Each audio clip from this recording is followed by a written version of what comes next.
میں حیدر کرار کے سائے میں پلا ہوں،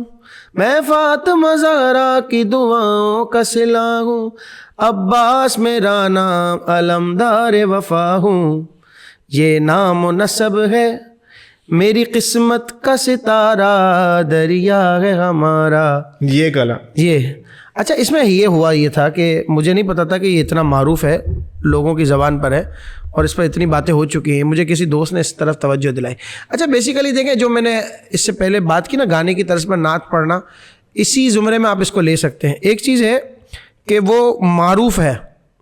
اس طریقے سے، بظاہر تو اس کلام میں کوئی ایسی چیز مجھے نظر نہیں آئی طرز کے اعتبار سے بھی اور شاعری کے اعتبار سے بھی، لیکن جب مجھ تک یہ بات پہنچی کہ بھائی کسی اور طریقے سے اس کلام کو پڑھا گیا ہے اور ہمارے محبت والے لوگوں نے اس کو نہیں لکھا بلکہ اور لوگ ہیں جن کا تعلق اکثر ایسا ہے کہ وہ صحابہ سے عقیدت نہیں رکھتے، تو ایسی سچویشن میں مجھ پر،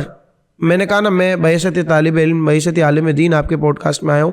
تو ہر اس چیز پر میری نظر رکھنا یہ ضروری ہے کہ جس میں کہیں کسی بھی طریقے سے شائبے کا اندیشہ ہو، تو کہیں شبے کا بھی ازالہ ہو تو اس چیز کو چھوڑ دینا چاہیے. ہم عزیمت والے ہیں، ہم امام ابو حنیفہ کے فالوور ہیں،